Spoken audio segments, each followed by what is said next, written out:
Нарком внутренних дел Николай Ежов – одна из самых зловещих фигур отечественной истории.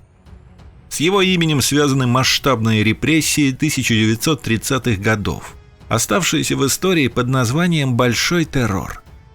Железный нарком, которого называли еще и кровавым карликом, стал идеальным исполнителем воли Сталина, но сам был разыгран в жестокой политической игре.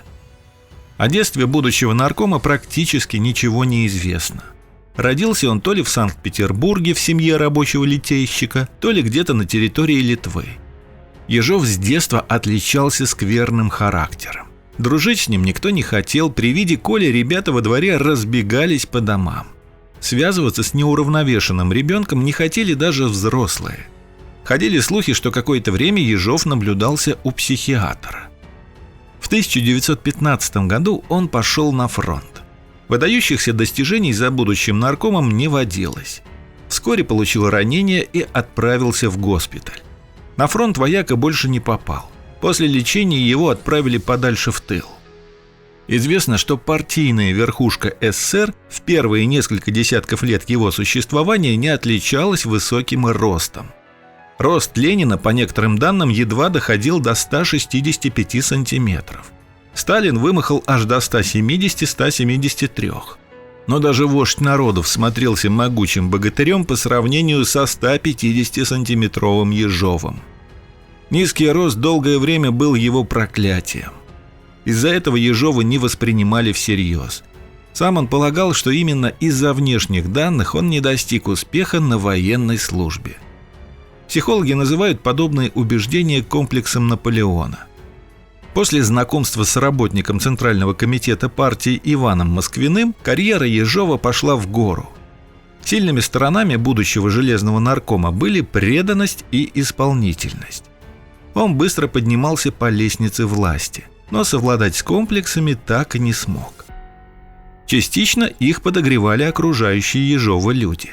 Так жена Москвина Софья, когда Наполеончик гостил у них, часто его жалела и называла воробушком. Еще до своего прихода в кресло главы НКВД Ежов возглавил комиссию по расследованию убийства Сергея Кирова. По мнению ряда историков, реальное расследование не нужно было Сталину и его окружению, которое использовало гибель влиятельного партийного функционера для начала масштабных чисток и репрессий неугодных. Возглавив комиссию, воробушек со свойственным ему энтузиазмом, граничащим с фанатизмом, начал избавляться от неугодных. Только за 1935 год из Ленинграда и Ленинградской области было выселено 39 660 человек. 24 374 человека были приговорены к разным наказаниям, в том числе и смертным казням. Были обвинены в антисоветской деятельности, а затем расстреляны Григорий Зиновьев и Лев Каменев. Но погром в северной столице был только началом. За следующие 3 года, уже будучи во главе НКВД, Ежов утопит страну в крови, отправив на тот свет сотни тысяч человек. Не щадили в годы большого террора даже высших военачальников, что уж говорить о простых людях. Из 5 маршалов Советского Союза 2 были расстреляны, в том числе Михаил Тухачевский, а 1 погиб от пыток. На параде в мае 1937 года Ежов стоял на трибуне Мавзолея в окружении тех, на кого он уже завел тома уголовных дел. На могиле с телом Ленина он стоял с теми, кого продолжал называть товарищами, и знал, что товарищи фактически мертвецы. Он бодро улыбался и махал трудовому советскому народу своей маленькой, но цепкой рукой. Ежов лично рассылал разнарядки по областям, в которых призывал увеличивать лимит по первой расстрельной категории. Ежов не только подписывал приказы, но и любил лично присутствовать во время казни. В марте 1938 года приводили в исполнение приговор по делу Бухарина, Рыкова, Егоды и других. Егоду расстреливали последним, а до этого его и Бухарина посадили на стулья и заставили смотреть на исполнение приговора.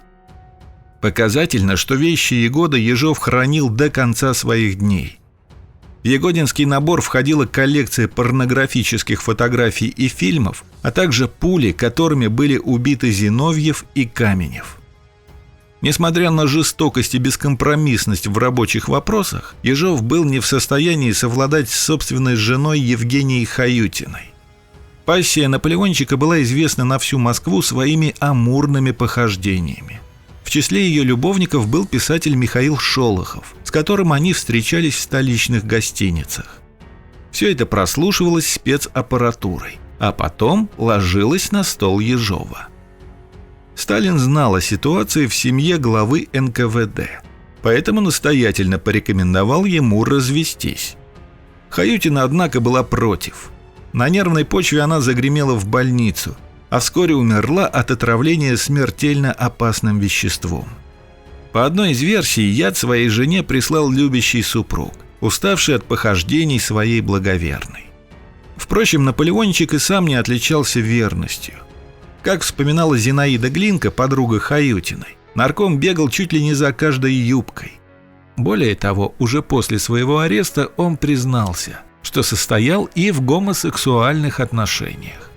Первым мужчиной Ежова, по его собственному признанию, был начальник одной из ленинградских фабрик Иван Дементьев. В числе своих любовников Воробушек назвал одного из организаторов расстрела царской семьи, Филиппа Голощекина, и директором ХАТ Якова Боярского.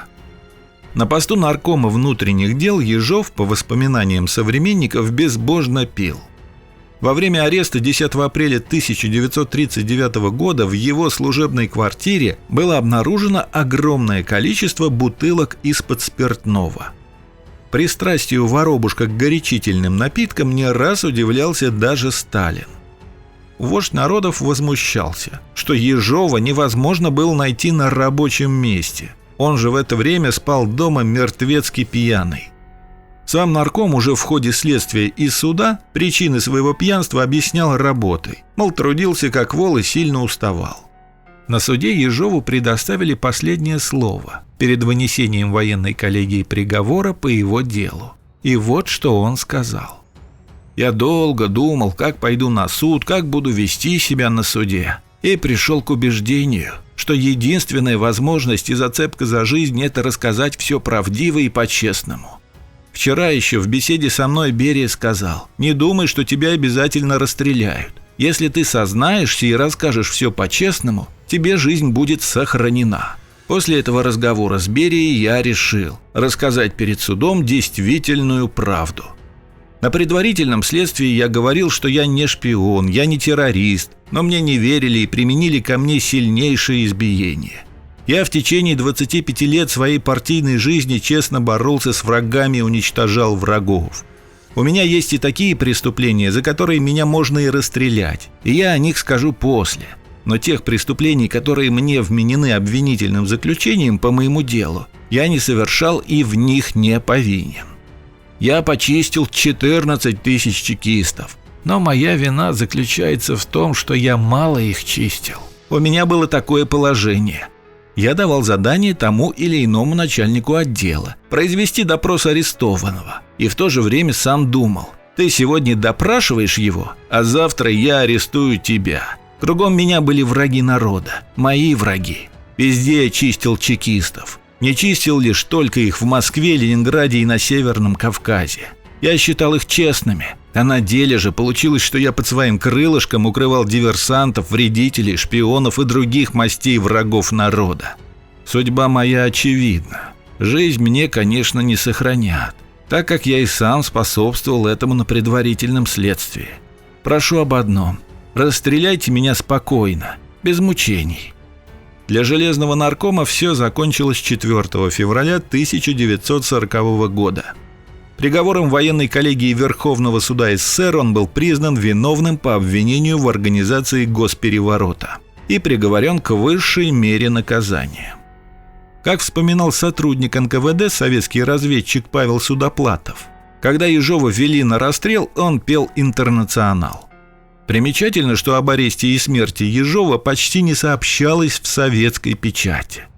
Труп павшего наркома был кремирован в Донском крематории, а его имя надолго вычеркнули из истории страны Советов. На этом у меня все. Спасибо за просмотр и до новых встреч.